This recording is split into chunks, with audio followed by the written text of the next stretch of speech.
Hi friends, welcome back to my channel. Friends, ఇవాళ video నేను China ఎందుకు develop అయింది, ఇండియా ఎందుకు వెనకపడింది అనే విషయం గురించి చెప్పబోతున్నా.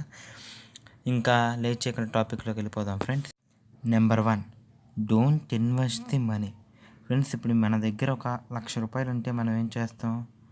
గోల్డ్ మీద లేకపోతే బ్యాంకులో దాస్తాం. కానీ చైనా దేశంలో మాత్రం వాళ్ళు గోల్డ్ మీద ఇన్వెస్ట్ చేయరు, బ్యాంకులో దాయరు ఫ్రెండ్స్. వాళ్ళ దగ్గర ఉన్న 1,00,000ని ఇంకో దాని మీద ఇన్వెస్ట్ చేస్తారు ఫ్రెండ్స్. కానీ మన ఇండియాలో అలా ఇన్వెస్ట్ చేయరు. దానివల్ల మన ఇండియా వాళ్ళ పీపుల్కి మనీ జనరేట్ అవ్వదు. ఇది మెయిన్ డిఫరెన్స్ చైనాకి మనకి మధ్య ఫస్ట్ డిఫరెన్స్ ఇది. Number 2, don't invest money on other countries. ఇప్పుడు సపోజ్ మనం పేటిఎం తీసుకున్నాం అనుకోండి. పేటిఎం ఒక ఇండియన్ కంట్రీ యాప్, కానీ అందరు ఇన్వెస్టర్స్ అంతా చైనాలో ఉన్నారు.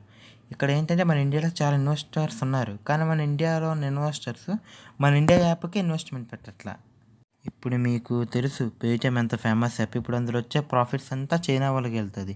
దానివల్ల వాళ్ళు వాళ్ళ దేశానికి ట్యాక్స్ కట్టుకుంటారు, మన దేశానికి కట్టరు. దీనివల్ల వాళ్ళ దేశం జిఎస్టీ పెరుగుద్ది, కానీ మన దేశం జిఎస్టీ పెరగదు.